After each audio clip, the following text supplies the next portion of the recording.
Louvado seja o nosso Senhor Jesus Cristo. Para sempre seja louvado. Uma santa e maravilhosa noite a todos vocês que nos acompanham aqui pelo Facebook da comunidade Javenice. Você também que nos acompanhará pelo YouTube da comunidade. É uma alegria ter você conosco em mais uma live Cristificar. Esse projeto de formação para a juventude, esse projeto de formação para a nossa comunidade. Nessa noite, nós vamos trabalhar um tema muito especial. Nós vamos poder conversar muito a respeito da famosa teologia da libertação. Mas antes da gente apresentar e qualquer coisa, gostaria de dizer para você que, mais uma vez, nós temos essa noite uma participação especial aqui do nosso grande irmão de comunidade, nosso grande amigo Marcão. Boa noite, Marcão. Seja muito bem-vindo à Live Cristificar. Boa noite, Leandro. Boa noite, galera. Boa noite, povo de Deus. Mais uma vez, estamos juntos, com a graça de Deus aqui. Uma alegria. Eu já quero mandar também um abraço para o pessoal que já vai comentando, que já vai chegando aqui na live. Quero mandar um abraço para a Bel, que vai desejando boa noite para nós, dizendo boa noite, Marcão, compadre. Compadre. Mandando um abraço aqui para o Luciano, para a Tamara, para a Gislene e para todos esses irmãos. E eu quero contar com você para compartilhar essa live. Nós vamos trabalhar um tema muito importante para a juventude, para a nossa igreja, para todos nós. Diga para os irmãos que essa noite é noite de cristificar, que o Espírito Santo quer mudar a nossa mentalidade, transformar o nosso jeito de pensar, de agir a partir da sua graça. É assim que o Senhor opera em nós a sua ação a partir do poder do Espírito Santo. Ele vai mudar a nossa mentalidade mais uma vez essa noite. Por isso, compartilhe essa live nos seus grupos, envie também no Instagram, no WhatsApp e diga a todos que essa noite é noite de cristificar. Boa noite para o Benedito Dias, o Giovanni Jacob, nosso grande irmão. Boa noite, Giovanni, o João Carlos e todo o pessoal de Cambuí, sempre conosco. João Carlos, um grande abraço. A Rosiane Lima, a Leda Maria, a Gislene está dizendo aqui, boa noite, Leandro, Marcão e todos da comunidade Javenice. Pessoal, bora lá então para a nossa live Cristificar. Compartilhem e digam que essa noite nós vamos refletir a respeito da famosa teologia da libertação. E só para a gente introduzir a nossa conversa, antes de passar a bola para o Marcão, na nossa última live, que nós fizemos aqui, a última live Cristificar, nós tivemos a presença do Tatá. E nós falávamos a respeito do famoso também marxismo cultural. Quem desejar assistir essa live, ela está salva no nosso YouTube e também aqui no Facebook. E após essa live, Marxismo Cultural, nós podemos entender que um cristão, ele olha para o mundo e ele vê que o mundo tem problemas, sim, mas o cristão, ele compreende que quem precisa mudar em primeiro lugar é ele mesmo. O cristão, ele entende que o que falta para o mundo ser melhor é justamente a conversão do ser humano, a conversão do homem. O cristão, então, ele sabe que mesmo se todos se converterem na face da terra, é claro que o mundo será muito melhor, o mundo será bom, o mundo será excelente, mas a felicidade plena, aquela que nós desejamos, a maior de todas as felicidades, nós só alcançaremos na vida eterna, naquilo que nós chamamos céu. E nós vimos, então, nessa última live, que Marx é um sujeito ateu. Um ateu insatisfeito com o mundo. Mas ele dá um diagnóstico diferente de nós cristãos. Ele também deseja melhorar o mundo, mas ele deseja criar um paraíso aqui na Terra, através daquilo que ele chama de comunismo. Para ele, o problema de tudo é o capitalismo. Para ele, a desgraça não é o pecado, mas é o capitalismo. Então, ele diz que se nós derrubarmos o sistema, se passarmos pela ditadura do socialismo, naturalmente nós chegaremos naquilo que ele almeja, que é o comunismo, e então todos os problemas serão resolvidos. Veja, Marx, ele deseja produzir, entre aspas, um bem, que ele chama de comunismo, através do mal. Ele dizia que o jeito de derrubar o capitalismo é estabelecendo uma luta de classes, uma luta entre classes. Uma luta, inclusive, que muitas vezes ele vai dizer que deve ser uma luta armada, uma verdadeira guerra, um combate entre patrão e empregado. Depois da luta, então, os empregados eles devem assumir o poder e governar de forma ditatorial até que se estabeleça esse tão sonhado paraíso na Terra que ele chama de comunismo.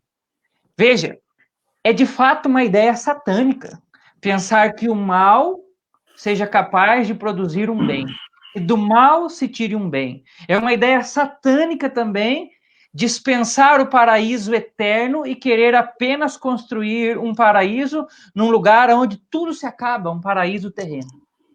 Então, quando aconteceram nós vimos isso também na live, quando aconteceram as guerras mundiais, sobretudo a primeira, o pensamento de Marx foi colocado em xeque, porque os empregados, eles não lutaram contra os patrões, mas eles lutaram contra os outros empregados de outros países, de outras nações. Então, outros pensadores, como Antônio Gramsci, como toda a galera da escola de Frankfurt que nós vimos, eles notaram que algo estava errado com o pensamento de Marx e elaboraram um outro projeto para buscar o paraíso na Terra. O que é que tem de novo agora? Ao invés da luta armada para acabar com o capitalismo, a estratégia agora é a mudança da cultura. A estratégia vai para o nível cultural. O estilo de vida da sociedade, que tem valores sólidos, como a religião, como a família, como a propriedade privada, deve ser atacado. Tudo isso deve ser atacado e deve se formar uma nova mentalidade. A ideia agora do marxismo é destruir a cultura tradicional, destruir tudo aquilo que é tradicional, como, por exemplo, a família, a religião, os costumes, através da mudança de mentalidade. Então, entra-se em cena agora, instala-se no meio da humanidade o chamado marxismo cultural.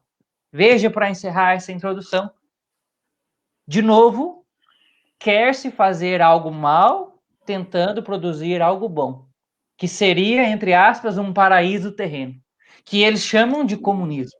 Mas agora, ao invés de guerrear, eles querem mudar a cultura. Para isso, então, os marxistas querem dominar as escolas para disseminar o seu pensamento, o pensamento comunista. Agora eles querem dominar as mídias, o jornal, a televisão, a internet, a novela. Querem dominar a política, os partidos. E assim, então, ao dominar esses grandes meios que formam opiniões, eles vão sugerindo um novo jeito de viver para a nossa sociedade. Vão seduzindo as pessoas ao estilo mais satânico possível. De repente, as pessoas, então, agora estão sonhando com um paraíso na Terra.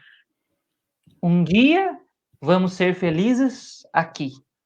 Quando tivermos isso, quando fizermos aquilo, quando mudarmos o governo, quando tudo for dividido, e a ideia de paraíso vai sempre sendo jogado para um futuro aqui na Terra. Mas, ao mesmo tempo, de um modo incoerente, cada vez mais as pessoas querem possuir, as pessoas querem ter bens, querem dominar as coisas, querem viver pela matéria. Enfim, nós vivemos hoje, aquilo que nós dizíamos, a famosa era dos socialistas de iPhone. É exatamente isso que a cultura marxista, que o marxismo cultural vai produzindo no meio da nossa sociedade. Fazendo um resumão daquilo que nós vimos na última live, é isso. E a partir disso, que é tão importante para nós, eu chamo o Marcão para a conversa e pergunto, Marcão, qual é a ligação entre a teologia da libertação e o marxismo cultural? Bom, Leandro, é uma pergunta, sim, ao mesmo tempo complexa, mas é uma pergunta que faz a gente ter que entrar toda na conjuntura, na análise do marxismo cultural, desde Marx, ok? Porque no pensamento marxista, a religião, a ideia da experiência de uma transcendência e a teologia, a vivência dessa transcendência e a reflexão sobre essa transcendência, para Marx, fazem parte de uma superestrutura, né? Uma superestrutura que não move a história. Porque, na visão de Karl Marx, o que move a história? É a economia, é o modo de produção material. Esse pensamento do Karl Marx, quando ele se torna revolucionário, né? Ele chega à revolução, a chamada Revolução Bolchevique, esse pensamento ele vai perder um pouco de valor. Começa-se a perceber que existe uma importância na cultura, na superestrutura, Leandro. E o bolchevismo, que é a raiz, né, do Partido Comunista na Rússia, mesmo tendo a noção que Marx dizia prática, de maneira muito prática, copiando um outro pensador, que me fugiu o nome aqui, um poeta, que a religião é o ópio do povo, começou-se a entender que era necessário abraçar essa superestrutura para que ela também pudesse fazer parte do contexto revolucionário. Isso lá na Rússia dos anos 10, anos 20. Então, essa crítica marxista começou a ser superada. Embora na Rússia, depois União Soviética, né, de Lenin e, sobretudo, Stalin, houve uma tentativa de abolir a religião, de suplantar a religião, mas as outras formas revolucionárias de marxismo, sobretudo aquela encabeçada pelo Gramsci, Lukács e outros teóricos da chamada Escola de Frankfurt, eles descobriram que a cultura é de uma grande valia, é de grande valor, exatamente para expressar a questão da revolução, dos ideais revolucionários. E como a religião faz parte da cultura, de todo aquele processo e sistema que as sociedades têm chamada de cultura, eles entendem, então, que a religião também pode ser utilizada para esse processo de inculturação, ou seja, de colocar uma nova cultura no mundo. Sabe? A visão religiosa de mundo começa, de certo modo, a contribuir com a ideia revolucionária de que para poder incutir, espalhar as ideias marxistas, elas também podem se fazer valer, podem contribuir, ou melhor, podem receber a contribuição dessa experiência de exteriorização de ver o mundo, que é a religião, porque é assim que também naquele começo Gramsci entendia a religião como uma exteriorização do mundo. Depois, mais para frente, um outro pensador começa analisando e influenciado por essa ideia, ele vai falar que a teologia, de certo modo, é uma antropologia. Tudo que se afirma a respeito de Deus necessariamente se afirma a respeito do homem. Então começa-se a abraçar com essa visão de que a religião também pode servir ao processo revolucionário, começa-se a incutir ideias também revolucionárias dentro da religião. Se eu não me engano, é Ludwig Feuerbach que fala isso. A religião aparece como uma projeção do humano. Uma projeção do humano naquilo que é divino. A ponto de você entender que existe uma antropologia alienada na teologia, que deve ser combatida. Começa-se a crescer, a frutificar nos anos 50, lá na Europa, 60, e aí cruza o Oceano Atlântico, dentro de um conjunto de ideias e num contexto de época, numa outra forma de refletir a religião, de refletir a fé e os seus aspectos, que foi denominada de teologia da libertação. E a teologia da libertação, Leandro, ela vai fazer um bom esforço para seguir nessa cartilha de que não é necessário viver a partir de um conjunto de princípios e de dogmas, mas se pode viver numa flexibilização, numa relativização dos valores. Pode-se ler a fé, pode-se ler Deus, o fenômeno, né, visando a partir da sociologia, numa chave antropológica, mas, sobretudo, e especificamente, sociológica. Antropológica na questão filosófica, mas sociológica, porque, como a gente bem sabe, o pensamento revolucionário é o pensamento da sociedade. Da sociedade marxista. Então, começava a se construir aí um projeto de reflexão, um projeto de pensamento religioso, onde o sagrado começa-se a esvaziar. Sabe? Onde o sagrado vai sendo colocado de lado, esvaziado numa imanência humana, baseadas lá na ideia do Ludwig Feuerbach, von Feuerbach. A religião, que seria uma base, um pilar fundamental, ela passa a ser um pilar relativo. Porque existem outros aspectos da vida social que são mais importantes, como, por exemplo, aquilo que Karl Marx propõe na visão material de mundo, na visão materialista de mundo.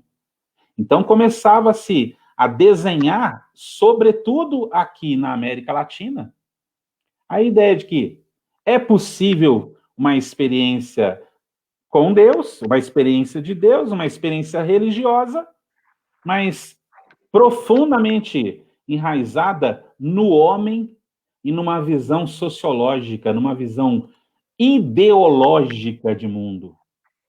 Por isso que a gente pode falar, Leandro, que a teologia da libertação, ela é, na realidade, uma ideologia.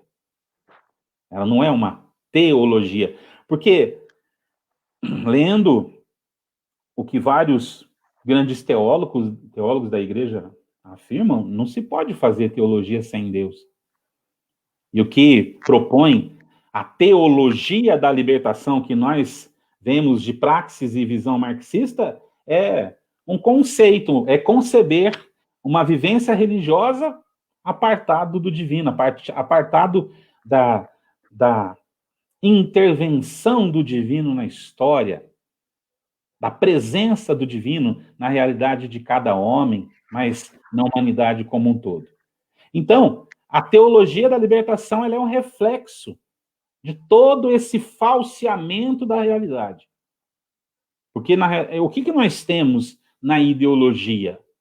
Pegando o gancho do que o Tatá falava na semana passada, e também com base nas ideias do Karl Marx. Se a ideologia é um falseamento da realidade, o que a teologia da libertação propõe é um falseamento da realidade chamada fé. Aquilo que se propõe nessa ideologia reacionária proposta no cerne da teologia da libertação é tudo menos experiência de fé. É tudo menos experiência de fé. Para usar a expressão de um sociólogo, que me fugiu o nome, é uma ideologia a serviço de uma engenharia social. É isso que a teologia da libertação é.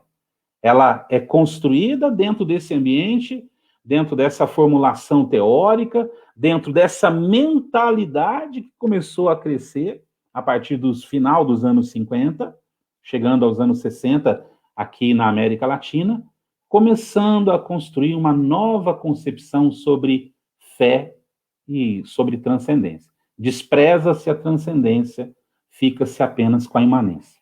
É isso que a teologia da libertação tem em relação ao marxismo cultural. Maravilha, pessoal. Que introdução rica para essa noite. E na sequência eu pergunto, de uma forma sucinta e bem clara, então, Marcão, o que é a teologia da libertação e qual a sua principal característica? Eu não vou fugir dela, mas eu vou responder de acordo com o nosso querido Papa Emérito, já falava lá nos anos 80, quando era prefeito para a Congregação da Doutrina da Fé. Eu não posso afirmar que isso é uma teologia da libertação. Não é. Porque ela propõe um apartamento do que é cristianismo, do que é fé. É uma ruptura. Mas, antes de eu progredir, Leandro, eu não consigo, de verdade, não consigo sair dessa reflexão. Espalha-se de uma maneira tão, assim, absurdamente real de que é teologia, de que a gente acaba acreditando no discurso. O discurso, ele é como um caruncho, sabe, que vai entrando e você não vê. Quando você menos espera, aquela porta, aquela janela, aquele armário está comido pelo caruncho. É assim que essa malfadada experiência da teologia da libertação faz com a fé de muita gente, de muitas regiões, de muitos países, com a igreja, de uma maneira geral. Ela é uma heresia, Leandro. Literalmente, ela é uma heresia. É uma ideologia porque propõe as coisas a partir de uma outra mentalidade que não seja a fé. Porque não, pelo amor de Deus, como é que nós vamos poder falar de religião, de fé, de experiência de fé, mas você tira o que é central dela, dessa experiência? Portanto, ela é uma heresia. Mas não é uma heresia parecida com aquelas heresias que nós tivemos no começo do cristianismo, não. Porque aquelas heresias, elas eram papum, elas apareciam, elas começavam a ser disseminadas, levantava-se alguém na igreja para combatê-las, a partir de uma visão, de uma ortodoxia da fé. E hoje, o que acontece? Quando a gente começa a falar da teologia da libertação, é o contrário. Apanha aqueles que querem a experiência da ortodoxia, a experiência da pureza da fé, a experiência da vida cristã, original, a experiência do magistério da igreja. Portanto, eu não posso compreender a teologia da libertação, me desculpe, com uma teologia, porque ela propõe uma interpretação do cristianismo como um todo, uma nova interpretação.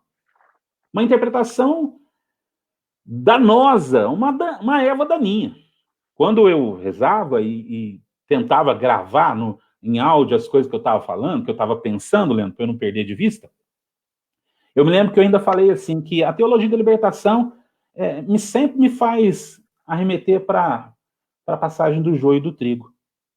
Ela até parece com teologia. Ela traz elementos da teologia, mas ela quer dar uma roupa nova, uma interpretação nova, a partir de uma praxis puramente política, ideológica e sociológica.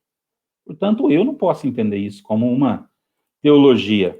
Marcão, mas quem és tu para falar que não concorda e que acha ela uma heresia? Eu sou um cristão, batizado, faço parte da Igreja Católica na Arquidiocese de Pouso Alegre, recebi um unus do sacerdote, do profeta e do rei no meu batismo, vivo ou procuro viver a minha fé de acordo com a igreja ensina. Portanto, eu entendo, sim, com aquilo que a igreja ensina, de que ela é uma erva daninha, que chega uma hora que a gente não sabe separar. Porque ela vem querer explicar o cristianismo ou querer propor a vivência do cristianismo e, sobretudo, a vivência de questões importantes da vida de fé, como a libertação, ou seja, a liberdade do homem como todo, a justiça, a partir de uma praxis puramente política. Uma chave de interpretação puramente política, sociológica e, pior ainda, marxista. Gente, do fundo do meu coração, eu não sou obrigado a gostar do Karl Marx. Conheço poucos professores da minha área, filosofia, sociologia e história, que não são marxistas. E eu faço questão de enfatizar isso. Marx é um engodo. Marx é uma grande enganação. Marx é uma grande mentira. E é essa grande enganação que tomou conta de uma reflexão importante da vida de fé de milhares de pessoas. Por que, Leandro? Porque a teologia da libertação, ela promove um esvaziamento daquilo que é conteúdo fundamental para o cristianismo. Jesus Cristo é o Senhor. Conteúdo central do cristianismo é Jesus Cristo é o Senhor. É o que a igreja prega. Jesus Cristo é o Salvador. Jesus Cristo é o Redentor do homem. Ele salva o mundo do pecado. Mas eu não posso pensar numa teologia que esvazia o Cristo, que o reduz a uma ação puramente histórica e temporal. Por isso a teologia da libertação até parece com um discurso cristão, mas é um veneno que pode trazer grandes malefícios, e a gente sabe que traz. A teologia da libertação, ela é um grande equívoco, e que a gente precisa tomar um grande cuidado para viver a fé longe desse mal, chamado teologia da libertação. Pessoal que está chegando agora, ou que pegou esses últimos instantes da nossa live, se nós tivéssemos que começar tudo de novo agora e eu fosse apresentar para vocês o tema da nossa live, eu diria para vocês sejam bem-vindos. Hoje nós vamos falar sobre a heresia da libertação, ou então nós vamos falar sobre o ateísmo da libertação, porque de Deus mesmo, como nós vimos, tem muito pouco tudo isso e nós vamos entender já já. Uma curiosidade para o pessoal aí, já que o Marcão estava falando que Marx é um engodo, para quem quiser conhecer uma obra um pouco diferente, existe um livro do Richard, se eu estiver enganada, Richard Wurmbrand, não sei como é que se pronuncia, mas vocês vão encontrar esse livro, provavelmente em sebo, estante virtual aí, chamado Marx e Satã, onde ele descreve a relação de Marx com o satanismo. Então, nós estamos falando de algo muito sério mesmo, algo que se trata de uma grande perversão das coisas de Deus. E, Marcão, na última live, o Tatá falava que existia uma teologia da libertação que é boa, e existe uma teologia da libertação que é ruim. Diante disso, para a gente esclarecer bem isso, porque a grande maioria do pessoal também estava na última live, eu pergunto, existe algo de bom na teologia da libertação? Ou melhor, existe uma teologia da libertação que seja boa, que não esteja ligada ao marxismo? Então, agora eu posso ser bem mais direto que na pergunta anterior. Existe a teologia da libertação que se faz à luz da doutrina social da igreja. Uma teologia da libertação que não dispensa o magistério social. Uma teologia da libertação que se propõe a ouvir o que diz a igreja e os seus pastores. O que diz a tradição. A igreja nunca se furtou. Nunca. Tanto é, quem quiser ter uma noção aí, você pode procurar na internet qual é a instituição que mais tem obras de caridade e assistência ao redor do mundo. Você não vai encontrar nenhuma ONG. Você vai encontrar a igreja católica. A teologia da libertação ruim é a teologia que parte da experiência de uma reflexão sociológica, reacionária, para falar libertadora, e de caráter marxista. Mas a teologia que reflete a opção real pelos pobres, a opção preferencial pelos pobres, o auxílio caritativo, tudo isso à luz do que ensina o magistério da igreja e a doutrina social, desde lá, vamos pegar então, desde o Leão XIII, nós sempre teremos os papas falando que a igreja nunca vai passar ao largo. Embora existam momentos da história da sociedade humana que os apelos e os anseios são tão grandes que parece que é a igreja culpada desses anseios ou apelos não serem respondidos. Quando, na realidade, a culpa é do homem e do pecado que ele não soube abrir mão, e do pecado que ele carrega, da falta de conversão no seu coração. Por isso, Leandro, se alguém quiser procurar, lá na instrução sobre as teologias, né, da libertação,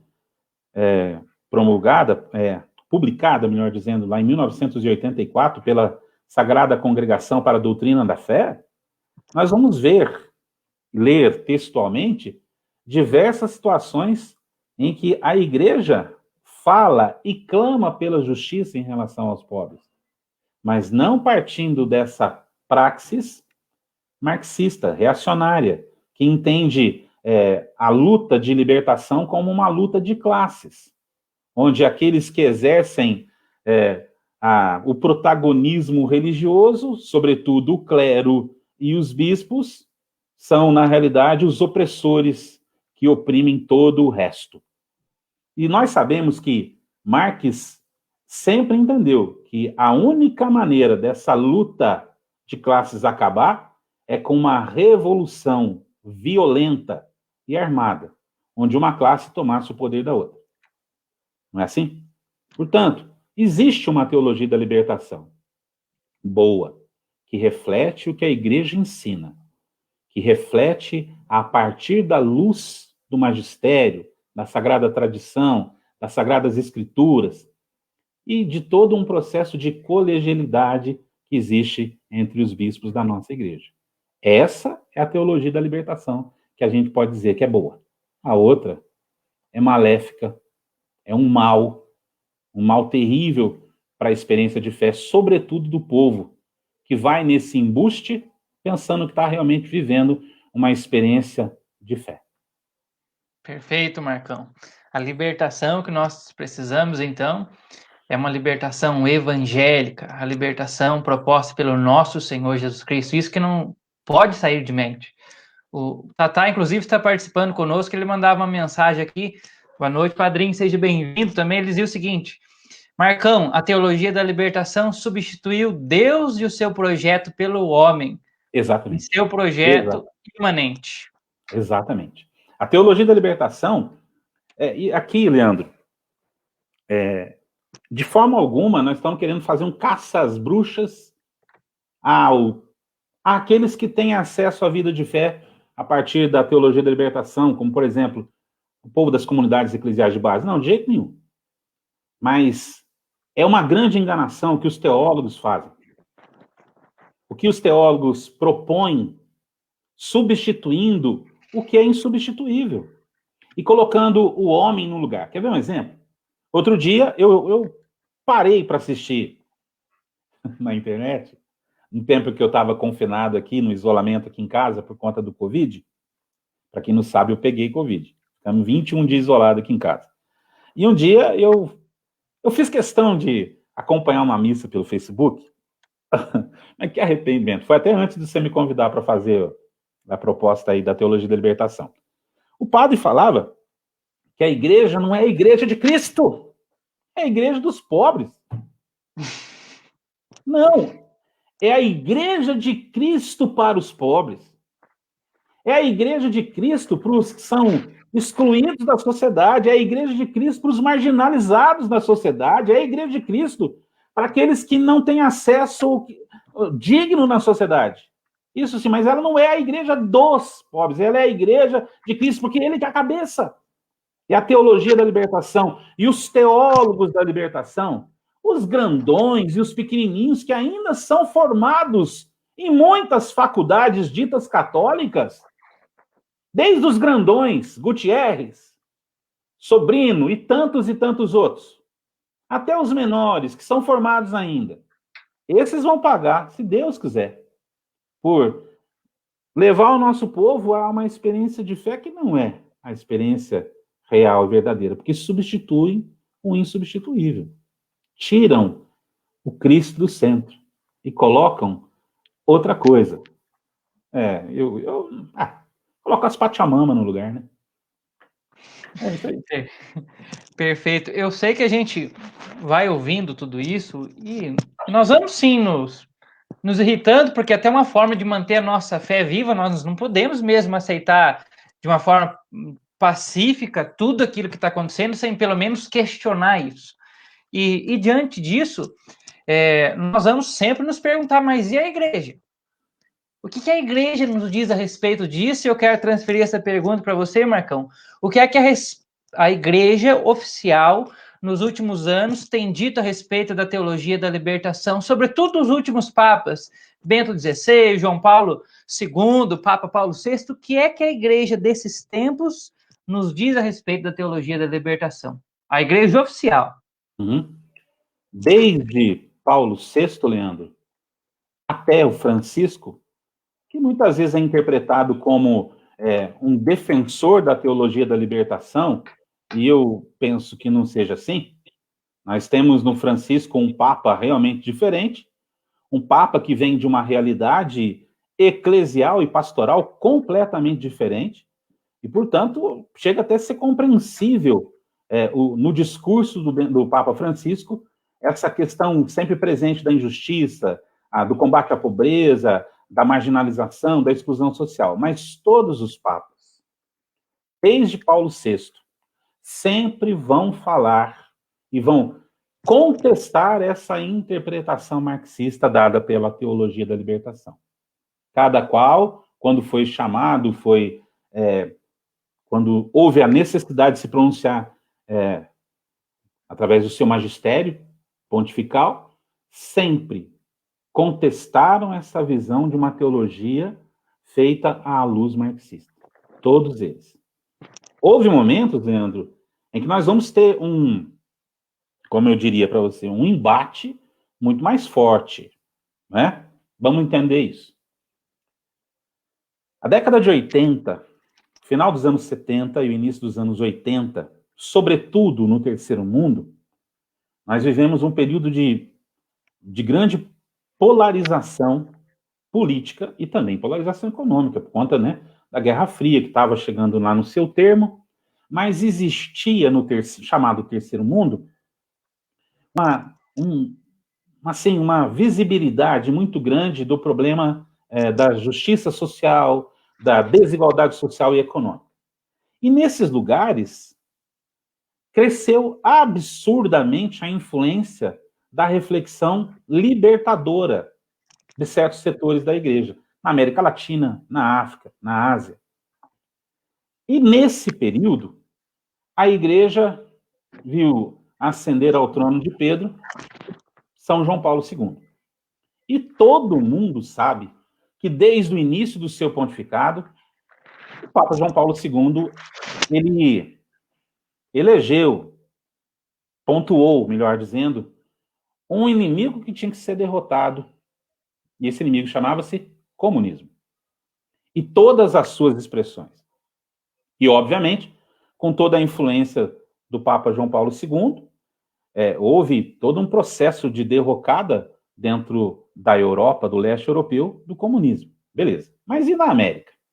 Na América, você tinha expressões totalitárias de comunismo, como Cuba, alguns países que tinham uma grande simpatia pelo comunismo, mas o pior disso tudo era a teologia da libertação. E o Papa João Paulo II, o seu pontificado, também pontuou que a teologia da libertação tinha que ser superada. Então, existiu, de certa maneira, desculpe a expressão se ela for pobre, mas existiu no pontificado do João Paulo II uma cruzada contra a teologia da libertação, necessária. E que se você procurar na internet, o que você vai encontrar de publicações criticando essa ação do João Paulo II, através, sobretudo, da Congregação para a Doutrina da Fé? Porque houve um embate, silenciamento, eu não vou me recordar aqui como é que chama o nome, o Tatá pode nos ajudar aí. Quando um teólogo é silenciado do seu ensino, vários teólogos foram silenciados de ensinar. Então, sempre existiu uma reação por parte do papado. Desde Paulo VI, passando por João Paulo II, por Bento XVI, que, de certa maneira, no final do pontificado de João Paulo II, é quem, de certo modo, está trazendo e conduzindo toda a cúria, né, e a igreja como um todo naquele momento, até chegar no pontificado de Francisco. Aí, recentemente, alguém me falou assim, mas o seu Papa atualmente é um Papa da teologia da libertação, porque até o Gutierrez ele recebeu.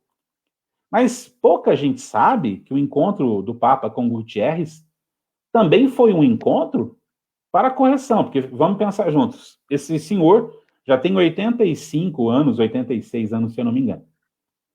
E partiu da iniciativa do Papa Francisco, esse encontro, junto com o atual prefeito da Congregação para a Doutrina da Fé, que é um alemão, se eu não me engano, Gerhard Ludwig Miller, com a intenção de colocar os pontos necessários para dizer que a igreja não é contra a reflexão da teologia, mas que é contra essa expressão reacionária, marxista, ideológica, de luta de classes que a teologia da libertação acabou promovendo.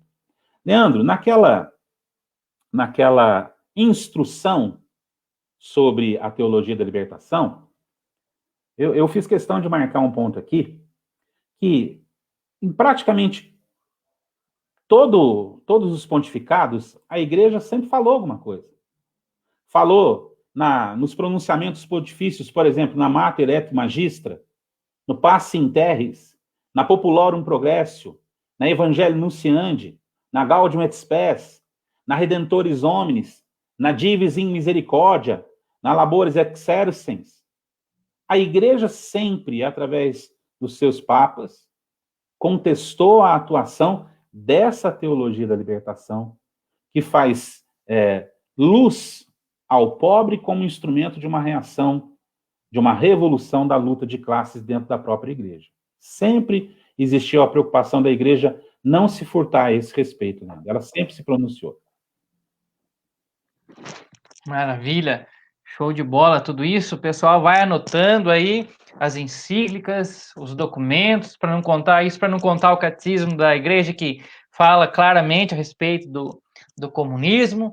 Depois que terminar a live, ela fica salva. Quem puder pode voltar aí. Nós estamos ó, no minuto 42, mais ou menos, essas encíclicas que o Marcão foi citando. Já entrando quase na parte final nossa, eu quero resgatar algo que você dizia a respeito do nosso querido Papa Emérito, Bento XVI, quando, então, ainda cardeal, Joseph Ratzinger, ele foi prefeito da Sagrada Congregação para a Doutrina da Fé, você nos dizia. Uhum. E ele escreveu uma exposição sobre a teologia da libertação, em sua forma extremada, em 18 de março de 1984. Isso. O documento ele é chamado de Eu Vos Explico a Teologia da Libertação. A pergunta minha, já que esse é um documento tão importante para nós, produzido a pedido da igreja, o que é que ele nos ensina de forma sucinta nesse documento? Leandro, mas só que quando o Joseph Ratzinger escrevia esse Eu Vos Explico a Teologia da Libertação, já existia naquele momento um processo de organização dentro da Sagrada Congregação para a Doutrina da Fé, por um pronunciamento que já havia sido pedido pelo Santo Padre. E esse pronunciamento, Leandro, ele vai ser publicado depois, no dia 6 de agosto de 1984, tá? Então, caso alguém procure lá no site do Vaticano, lá no vaticano.va, né? Se você procurar lá, o nome oficial chama-se Instrução sobre alguns aspectos da teologia da libertação, na Sagrada Congregação para a Doutrina da Fé. Perfeito. Né? O Joseph Ratzinger, o cardeal Ratzinger, na época, fez um apontamento, e esses apontamentos, grande parte desses apontamentos, estão presentes lá. Basicamente, o que ele trata nesse documento, nessa reflexão? De que a libertação do homem não é uma libertação estritamente temporal. É uma libertação atemporal, é uma libertação do homem, libertação do pecado. Porque o pecado é o mal que está sobre o homem. O pecado é que deve ser suplantado, porque o Cristo já pagou o preço na cruz. Então, nosso Bento XVI vai falar que a libertação é antes de tudo, uma libertação da escravidão do pecado. Porque é o pecado que nos impede de viver a liberdade dos filhos de Deus. E essa libertação é dom da graça. Mas ela exige uma consequência lógica. A libertação de outras escravidões que nos cercam. Há um tempo atrás, a campanha da fraternidade falava, é para a liberdade que fostes livres, né? Ou seja, a liberdade em todos os seus aspectos. Liberdade de ordem cultural, econômica, social, política, ou seja, porque todas elas, para a igreja, segundo o que nos ensina a igreja, derivam do pecado que está no homem, que vive no homem. Então, esse é o primeiro ponto que chama a atenção. Um segundo ponto que chama muita atenção, ainda na introdução daquilo que o cardeal Ratzinger escrevia, é que existem desvios e perigos de desvio que são prejudiciais à vida de fé e à fé cristã. Por causa da teologia da libertação, por usarem, e ele fala isso de maneira textual, por usarem de maneira insuficientemente crítica conceitos assumidos de diversas correntes do pensamento marxista. Então, ele critica a questão dessa utilização de um viés marxista como reflexão da fé. Ele questiona a necessidade de todos aspirarmos uma libertação integral do homem e contribuirmos a partir da nossa vida de fé, a partir do nosso batismo, com essa libertação integral, promovendo a partir da caridade fraterna, do amor fraterno, né? O fim das desigualdades, o fim da ideia do necessitados entre nós. Ele contesta o tipo de aspiração por justiça que a teologia da libertação fala, contesta, porque ela não pode estar reduzida a esse aspecto humano, imanente, sociológico, porque fala que a justiça, ela não pode nos prender. Pelo contrário, ela deve promover a libertação do homem todo. E aquilo que propõe a teologia da libertação escraviza o homem nessa ideia reacionária, nessa ideia pura e estritamente política, distanciando o homem da transcendência. Ele fala que não existe libertação sem Cristo. Não existe libertação sem Cristo. Ele propõe que a gente reflita a questão da libertação a partir dos fundamentos bíblicos que a igreja já nos deu desde o Êxodo. Falando que o homem, ele é liberto por Cristo, que é o nosso libertador, que nos libertou do pecado, da escravidão da lei e da carne. É aqui que ele gasta um bom tempo questionando e contestando a teologia da libertação. Ele fala da necessidade do homem aprender a partir do discurso, da pregação, e não do discurso, desculpa, das bem-aventuranças, que convida o homem a uma conversão e uma renovação constante de seu coração, aproximando-se mais dos valores do Evangelho.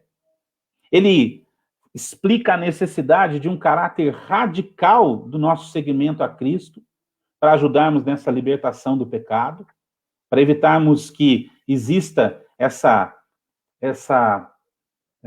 ideologia onde uns são opressores e os outros oprimidos dentro da própria vida de fé. Ele apresenta o que diz o magistério da igreja. Há um parágrafo que eu fiz questão de grifar, que diz assim, Leandro: para responder ao desafio lançado à nossa época pela opressão e pela fome, o magistério da igreja, com a preocupação de despertar as consciências cristãs para o sentido da justiça, da responsabilidade social e da solidariedade para com os pobres e oprimidos, relembram repetidamente a atualidade e a urgência da doutrina e dos imperativos contidos nesta revelação. E aí propõe que se reflita tudo o que a igreja tem dito desde antes mesmo do Concílio Vaticano II. Relembra que o homem não pode promover à luz de nenhuma ideologia, de nenhuma filosofia, e muito menos de uma teologia, uma nova interpretação do cristianismo. Ele contesta. Tá? Isso é, assim, categórico. Não se pode tirar o Cristo, não se pode tirar o Cristo do centro da reflexão, da fé. Ele fala que é necessário entender que só existe uma autêntica teologia da libertação se ela estiver com sua atenção lançada nas raízes que a palavra de Deus dá, devidamente interpretada, diz esse documento. Não se pode pensar numa proposta inovadora de fé e de existência cristã que não seja amparado pelo que ensina a igreja. No seu número 7, no seu capítulo 7, ele faz uma análise marxista, uma análise sensacional. Não é uma análise de conjuntura, Leandro, viu? Como é muito comum a gente ver hoje em dia, né? Tudo é análise de conjuntura, análise sociológica. Não é uma análise de conjuntura, mas é uma reflexão, assim, limpa e íntegra do que a igreja propõe como libertação daqueles que são oprimidos, injustiçados, esquecidos, abandonados, dos pobres, né, dos Anauim. Esse documento, não só por causa do que nós estamos refletindo, deveria ser um grande propósito de leitura e reflexão para a gente entender. Ele cita o Papa Paulo VI, falando que, através do marxismo, como é vivido concretamente, podem se distinguir diversos aspectos de diversas questões propostas à reflexão e à ação dos cristãos. Mas seria ilusório e perigoso chegar ao ponto de esquecer o vínculo estreito que deve ligá-los radicalmente. Não se pode aceitar os elementos de uma análise marxista. É isso que o Papa Paulo VI está dizendo aqui. Querer entrar nessa ideia da prática da luta de classes, da interpretação marxista, sem entender que ela leva a um tipo de sociedade totalitária, que é só a gente olhar para a história não mente. O Papa Bento XVI, o então cardeal Ratzinger, coloca como ponto central a luz da fé para essa reflexão mesmo. É a partir dela. Tatá está propondo aqui uma perguntinha que eu vi, você apareceu para você aí, né? É preciso responder a duas questões. Libertar do quê e libertar para quê? Libertar o homem do jugo do pecado para que ele possa, liberto, viver a vida do Filho de Deus. A vida no Espírito. A vida dos homens que aceitaram Jesus Cristo e submeteram a sua vida ao senhorio dele a partir da experiência de fé na comunidade cristã que é a igreja. Eu entendo que é isso, Tatá. Perfeito.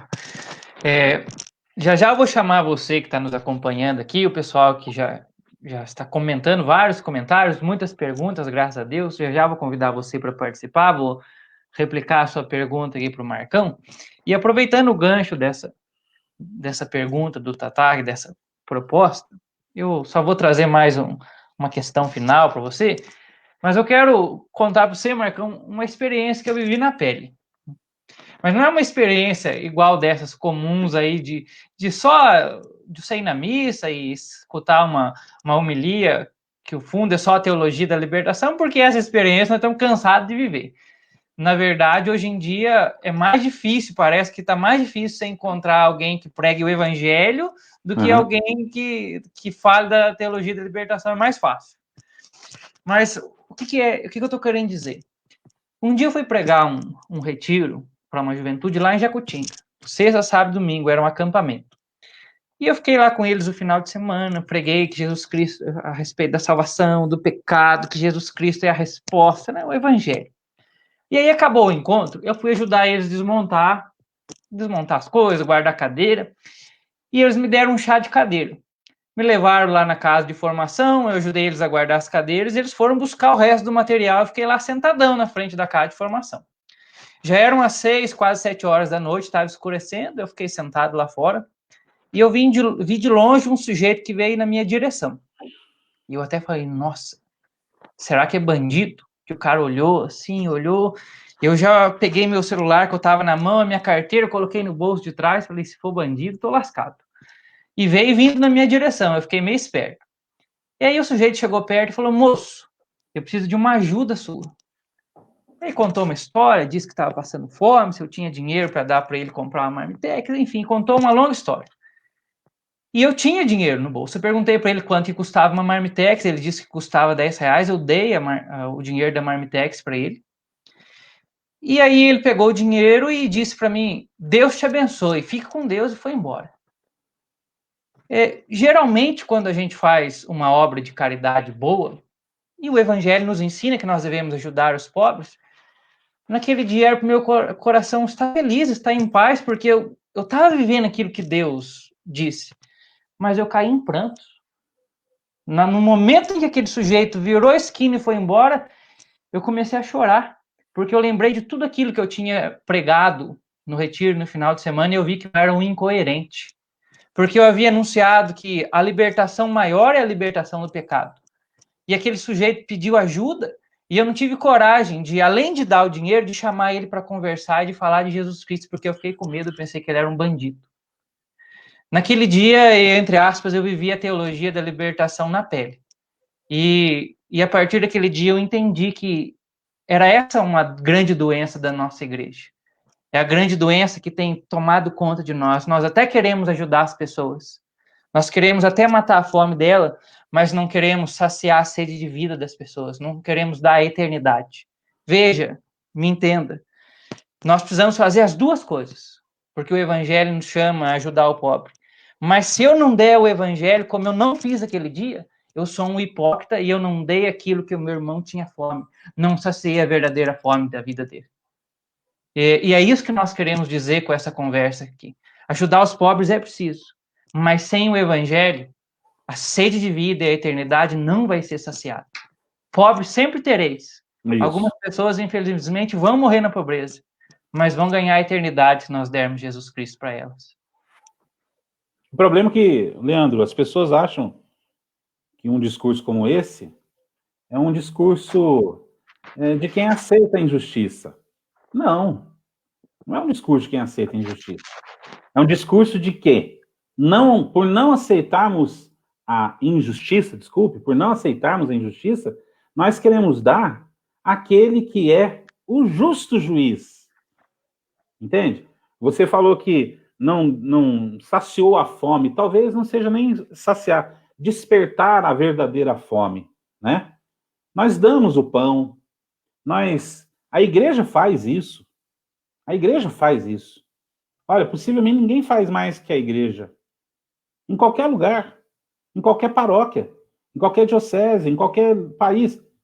Mas a igreja ela não pode se furtar de dar o pão que alimenta aqui e na vida eterna. Eu experimentei isso uma vez. De escutar de uma pessoa falando para mim assim, olha, eu queria saber se você pode me ajudar, mas se você não puder, você me dispensa logo, porque eu vou procurar alguém que pode me ajudar. Eu falei, mas calma, o que acontece? É porque eu já fui numa determinada paróquia e falaram para mim assim, procura aquele povo lá da casa de formação. Eu fiquei com uma vergonha tão grande. É claro que muita gente se aproveita dessa situação. Mas não ser ouvido para promover naquela pessoa a possibilidade de mudança de vida, seja ele um viciado, um inverterado, um ladrão, ou o que quer que seja, se eu não puder dar para ele, eu não posso me contentar em dar apenas o pão, eu preciso dar também o pão que alimenta e dá coragem, o pão que nos alimenta para a vida eterna, que é Jesus Cristo. E, infelizmente, a teologia da libertação que nós conhecemos, ela fala do pão, mas esquece do Cristo. Ou então coloca o Cristo como se ele fosse simples e puramente um pão que mata a fome agora, mas que não projeta o homem para o eterno, que vai começar aqui, quando ele se encontra com aquele que é a razão de toda a vida. Então a gente tem que se questionar muito, porque muita gente pode falar, inclusive vendo essa live, pode falar assim, o discurso de vocês é o discurso de quem aceita a situação. Não, a gente não aceita, a gente quer exatamente à luz da doutrina social da igreja, fazer com que a palavra de Deus, que é vida para a eternidade, mas também que é força para o pão que nós comemos todos os dias, nos leve a mudar de vida, nos leve a ter uma nova vida. E, infelizmente, a gente não pode ficar só no discurso sociológico, ideológico, de que há uma libertação em curso e nós precisamos ajudá-lo. Mas o que adianta o homem ganhar o mundo inteiro se ele perder a vida eterna? Para encerrar, Marcão, duas coisas. Como é que nós podemos detectar essa heresia no meio da igreja, e eu não digo apenas na igreja mundial, mas essa igreja ao nosso redor, naquilo que está ao nosso lado, como é que a gente detecta isso? Quais são as digitais da teologia da libertação? Sem querer fazer uma caricatura disso, mas é um discurso religioso, né? O discurso religioso nosso, nós que eu digo, dos que são batizados, dos que exercem o ministério ordenado e também daqueles que não exercem o ministério ordenado na vida da igreja. A maneira como se prega Jesus Cristo, na proposta muitas vezes que substitui a igreja por uma comunidade temporal, pura simplesmente, no discurso religioso que gera em nós muito mais uma sede de luta do que propriamente uma busca pela justiça. Infelizmente, Leandro, nós temos ainda que lutar muito contra o discurso da TL, mas muito. Ela não tem mais a mesma força produtiva que tinha em outros tempos, Leandro. Mas é igual quando você planta por muito tempo numa terra. Ela fica esperando o momento de receber a nova semente ali.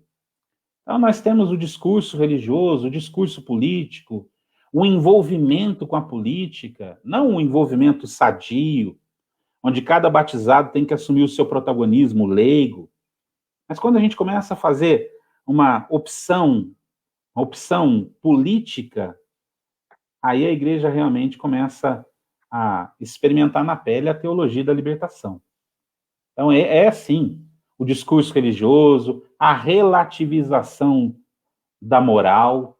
Nossa, olha, a relativização da moral, a aceitação de valores que contestam o que são valores tradicionais da nossa fé. Por exemplo, nós não podemos ser coniventes com o pecado do mundo em qualquer instância. E muitas vezes o discurso religioso da teologia da libertação é um discurso de relativização da fé por uma mudança de valores a partir de um novo código, de um novo paradigma, de um novo ponto de vista, que diminui Deus, que aumenta o homem. É fácil a gente identificar isso ao nosso redor.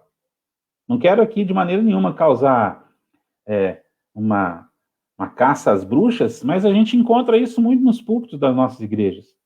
A gente encontra isso na voz de muita gente pregando por aí.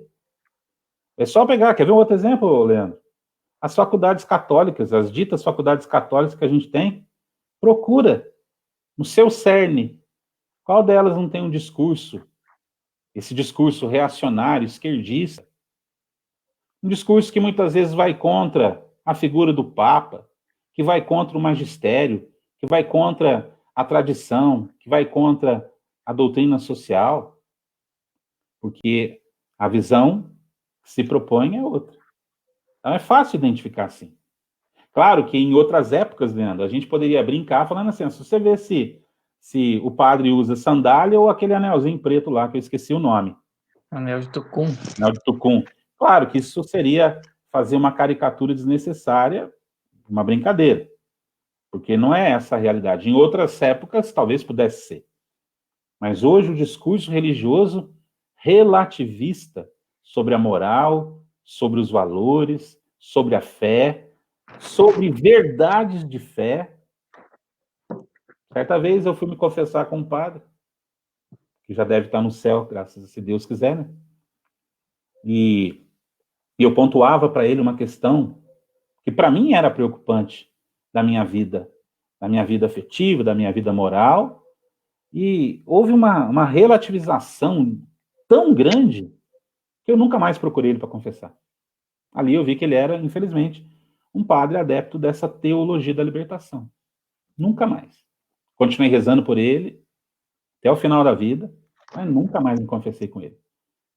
Ah, mas isso eu não posso. Na minha paróquia o padre é da teologia da libertação. Tá bom. Vou dar a receita para você, então. Como é que você... Qual que é o antídoto para você não ser sucumbido pela teologia da libertação, pelo discurso teológico, discurso, desculpe, sociológico, ideológico, político, marxista, reacionário, revolucionário da teologia da libertação? Uma palavra: ortodoxia. A vivência da fé na sua integralidade, naquilo que a igreja ensina, naquilo que a igreja sempre ensinou. Atos 2, 42. Eles eram perseverantes em ouvir o ensino dos apóstolos, perseverantes no ensino daquilo que o magistério da igreja nos diz.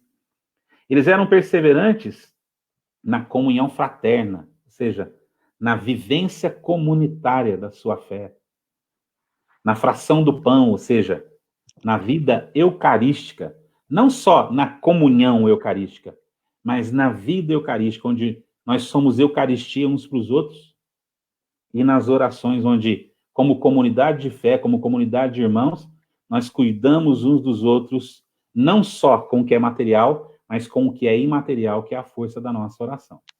Para mim, esse é o antídoto. Perseverança no ensino dos apóstolos, comunhão fraterna, na fração do pão e na oração. Aí a gente supera.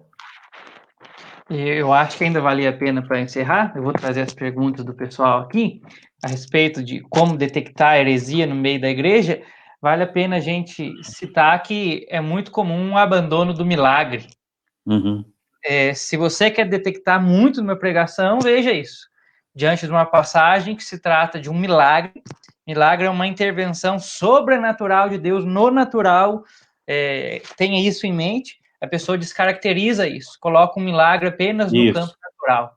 E aí Jesus realiza a multiplicação do pão, alguns peixinhos, alguns pães, para mais de 5.000 pessoas. Não é bem assim, foi uma partilha. Mas nem o texto diz isso. O texto diz que eles estavam passando fome, que eles não tinham o que comer. A pessoa consegue até dobrar o texto para inventar algo. E aí as coisas são colocadas num campo natural. Quando o texto diz que o mar abriu no meio, não foi bem assim, sabe? Era um vento naquela época e não sei o quê. Quando se tira o milagre, essa possibilidade da intervenção sobrenatural no meio natural, cuidado, que aí tem dedo de teologia da libertação. Exatamente. E se não existe milagre, não existe ressurreição, não existe Eucaristia. Aquilo que nós estamos comungando na missa, então, não é o corpo de Jesus Cristo? Isso não é um milagre mais extraordinário da face da terra? Isso mesmo. Diminuição daquilo que é realmente sagrado. Contemporizar, relativizar, diminuir, reinterpretar à luz de uma exegese que não é, de maneira nenhuma, encarnada naquilo que a igreja ensina. Porque esse pessoal do marxismo dão muito valor, o pessoal dá muito valor a explicação da ciência. Eles acham que a ciência é dogmática, mas a fé é relativa. Entende? Então, toda a experiência de fé pode ser relativizada. E aí, essa relativização que se faz não pode ser questionada, porque a ciência moderna, a ciência bíblica, a ciência teológica moderna diz que isso tudo não vale a pena. É a chamada, isso mesmo, Tatá, a interpretação histórico-crítica. Que aqui me chama a atenção lembrar de uma coisa. Papa Bento XVI escreveu aquela série Jesus de Nazaré como uma resposta a essa escola historiográfica, né, historiocrítica na teologia.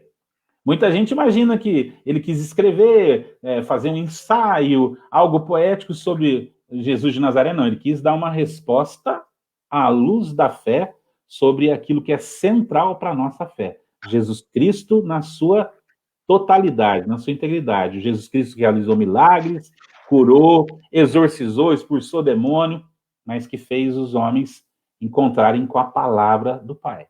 É isso mesmo. Pessoal que nos acompanha, eu quero começar a colher as perguntas, as partilhas de vocês. Por favor, quem trouxe pergunta lá no começo, lá no meio da live, o sistema aqui é um tanto quanto complicado para a gente acessar as perguntas, então faça o favor, ou redige aqui, copie e cola, que fica mais na hora e fica mais fácil de trazendo a pergunta para o Marcão, porque nós vamos contar com a pergunta e a participação de vocês agora. Enquanto você vai fazendo isso, Marcão, você quer acrescentar uma coisa para a gente encerrar em como combater a teologia da libertação? Você já acabou de falar da ortodoxia, quer citar mais alguma coisa para finalizar? Como nós podemos combatê-la? Um outro antídoto é uma leitura que esteja enraizada com aquilo que a igreja ensina. Uma literatura que não penda para essa interpretação política e sociológica da fé, mas uma realidade mais próxima daquilo que, desde os Santos Padres, a igreja tem nos ensinado. Maravilha, show de bola. Pessoal, nós vamos trazer então as perguntas de vocês. Quero trazer uma que está mais próxima aqui, uma pergunta que o Giovanni fez. Disse assim: Marcão, a teologia da libertação está vinculada à campanha da fraternidade? Interrogação. E não foi só o Giovanni, muitos perguntaram isso. Desde a sua criação, só tivemos baixa no número de cristãos dentro da igreja e me parece que aumentou o número dos pobres. Vou responder como leigo, Giovanni. Mas como leigo que é crítico e que tem esse direito. Se ela não for da teologia da libertação, se ela não for instrumentalizada pela teologia da libertação, ao longo desses bons 40 anos, é isso que tem acontecido. Porque, infelizmente, num período tão importante da vivência de fé, que é a Quaresma, que prepara a gente para uma vivência de Páscoa, a gente está sempre sendo levado a refletir sobre conteúdos sociológicos, políticos, mas nunca sobre uma experiência real de conversão, de amor fraterno, de experiência de compaixão, de experiência de vida comunitária. Se não for, Giovanni, como a sua pergunta propõe, ela infelizmente nos leva, sabe? Eu estou respondendo como um leigo. Gostaria muito de ser um padre para responder isso aqui, né? Mas, infelizmente, é isso que as nossas campanhas da fraternidade fazem. Elas ajudam, sim, a esvaziar a experiência de fé, porque elas reproduzem exatamente essa praxis marxista, que tomou conta dessa análise de conjuntura da nossa igreja há muito tempo, o famoso ver, julgar e agir. É a praxis marxista de transformação da história. Ver, julgar e agir. Então, para mim se ela não for, infelizmente, ela nos leva a experimentar um esvaziamento da totalidade da nossa fé, em detrimento de, mas outros podem querer defender e falar assim, será que não seria necessário refletir sobre isso? Mas isso não poderia ser o pano de fundo central da campanha da fraternidade. Infelizmente. E eu ficava pensando aqui, né, Marcão? E quando é que vem a campanha da fraternidade? Justo na Quaresma, no momento de refletir a morte de Jesus na cruz, a sua ressurreição, aquilo que nos salva, é esse momento que é proposto esse tipo de reflexão. Será que a cruz não nos basta, gente? Será que a ressurreição de Jesus não nos basta? Será que isso não nos é suficiente para transformar o mundo? Então joga o evangelho fora. Será que o Cristo não basta, né? Não basta? Essa é a minha pergunta, infelizmente. Pergunta da Selma Godoy, pessoal de Bauru, Extramuros, presente conosco, sejam muito bem-vindos. A Selma diz assim: podemos também considerar que a teologia da libertação encontra como meio favorável para sua disseminação a própria necessidade do ser humano de crer, que controla a vida e assim mascara a falta de sentido existencial que se sente? Selma, para mim não. Porque quem controla a teologia da libertação não são aqueles que talvez sintam mais na pele isso. Porque aqueles que propõem a teologia da libertação, na realidade, eles querem propor, eles propõem uma experiência sem sentido, porque a reflexão que eles fazem é uma reflexão que carece de um sentido mais profundo. E esse sentido profundo é Jesus Cristo. Só que é mais fácil dar Jesus Cristo como resposta aos apelos existenciais desse mundo do que dar Jesus Cristo como a resposta para a vida eterna, para o mundo que há de vir. Infelizmente, a teologia da libertação, ela acaba causando esse dano.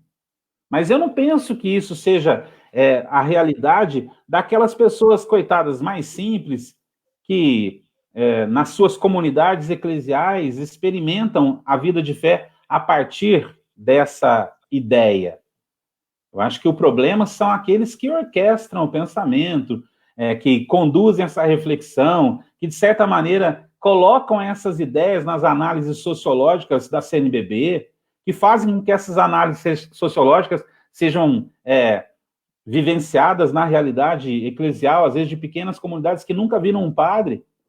Eu não acredito que seja por essa carência de um sentido da existência, se eu entendi direito a sua pergunta. Eu, infelizmente, ainda acredito na ideia de que essa teologia da libertação marxista, ela é um falseamento da realidade, ela é um engodo, ela é uma heresia. E as pessoas que, infelizmente, a propõem, sinceramente, eu não vejo essas pessoas com crises existenciais. Eu vejo elas muito mais com crise exatamente de poder do que crise existencial.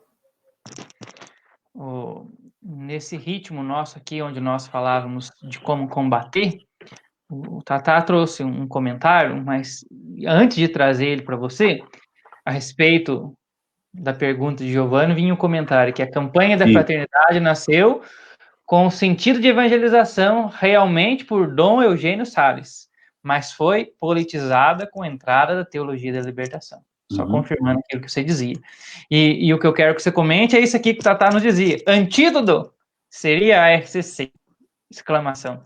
Comente para nós aí a renovação carismática católica, essa corrente de graça como um antídoto de Deus para esse mal que penetrou já, a fumaça de Satanás que já penetrou na igreja. Quando o Tatá fala de antídoto à RCC, é bom que a gente entenda que ela não é um contraponto da teologia da libertação, sabe, Leandro? Porque eu já escutei teólogos, padres e até bispos falando que a renovação carismática ela ganhou força para ser uma reação à teologia da libertação. Bom, eu não acredito que ela tenha sido orquestrada para ser isso. Mas eu acredito que ela traz consigo uma experiência que pode fazer frente a esse vazio que a teologia da libertação acaba propondo. Porque a renovação carismática católica, enquanto corrente de graça, ela propõe que o homem viva a experiência integral em Jesus Cristo, a partir de uma experiência pessoal com ele, promovida pela ação do Espírito Santo, que ilumina o homem para uma vida nova em Cristo. Uma vida que faz com que ele assuma no seu cotidiano uma nova maneira de viver, a vida no Espírito, que não se vive sozinho, que se vive em comunidade. E, infelizmente, nesse aspecto, né, Tatá, a RCC, não a RCC diocesana, mas a RCC fora, em outros lugares, ela sofre muito, porque ela não promove uma experiência de comunidade de fé. Promove uma experiência religiosa, mas não promove uma experiência de fé. Por isso, a RCC como antídoto, ela vai ser eficaz se ela promover uma experiência de fé comunitária. Uma experiência onde você, eu, onde todos, indiscriminadamente, a gente consiga experimentar não uma ideologia como ponto comum para nós, mas uma experiência que nos uniu como irmãos e como amigos. A RCC, na Arquidiocese de Pouso Alegre, não é perfeita, mas propõe isso. A comunidade. É aqui que a gente pode experimentar esse antídoto da ação de Deus na vida da gente. Show de bola também. O Alberto acabava de ter perguntado isso, a mesma pergunta, vem na linha, já está aqui a resposta, Alberto. Eu trago aqui para a nossa conversa agora a Rafaela Moreira Franco. Ela diz assim: boa noite, Marcão. É possível dizer que uma das digitais da teologia da libertação se encontra em determinadas edições da Bíblia, sobretudo em alguns rodapés? Não digo edições, mas digo editoras. Tem muita editora ligada às expressões da teologia da libertação. A edição sempre parte de uma matriz comum, né, Tatá? Tatá vai saber melhor que eu isso aí. Existe uma edição que é o ponto de partida, mas, infelizmente, de acordo com a reflexão desses grupos, no caso ligado à teologia da libertação, há um esvaziamento. E aí o que a gente vê numa Bíblia, talvez, um pouco mais conservadora, a gente não encontra numa Bíblia que tenha uma edição textual mais progressista. Se esvazia o milagre, se esvazia o sentido, procura se explicar no rodapé, não a partir dos padres da igreja, não a partir do magistério, mas fazendo uso muitas vezes dessa ciência bíblica, dessa interpretação histórico-crítica. Rafaela, né? Então, Isso. infelizmente, nós temos muitas editoras que acabam ajudando a gente a experimentar isso. Eu, particularmente, toda a vida, sempre gostei da Bíblia Jerusalém, das edições mais antigas, sempre gostei dela, porque eu acho ela bem mais concreta, ela tem uma substância maior. A Bíblia Tebe, a tradução ecumênica da Bíblia, que tinha uma proposta na época quando ela foi lançada, vale muito a pena. A gente tem realmente primar pela... não escolher editoras que tenham esse caráter. É só você olhar as publicações que muitas vezes elas fazem, de outras matrizes. Estão muito mais ligadas a esse compromisso reacionário do que propriamente a vivência da fé. Quero fechar aqui a nossa participação com uma pergunta do Benedito Dias, que ele diz o seguinte: eu li um texto do padre Zezinho dizendo que as pessoas que criticam a teologia da libertação são cristãos fanáticos e que não estudam os papas. Eles só estudam o Papa Bento XVI. Bom, essa é a perspectiva do padre Zezinho. Respeito muito a opinião do padre Zezinho. Mas eu também respeito muito a opinião do Bento XVI, né? Não querendo comparar, mas nós temos no Bento XVI um cabedal sólido de ensino que a igreja nos propõe desde os anos 70. Né? Então, assim, temos que ler, né, Benedito? Seria interessante que a gente lesse na íntegra o que o padre Zezinho escreveu, citou, porque às vezes pode estar sendo alguma crítica, alguma resposta apolítica ou atemporal que fizeram a ele, ou algum discurso, porque muita gente acha o padre Zezinho da teologia da libertação. Eu nunca achei, né?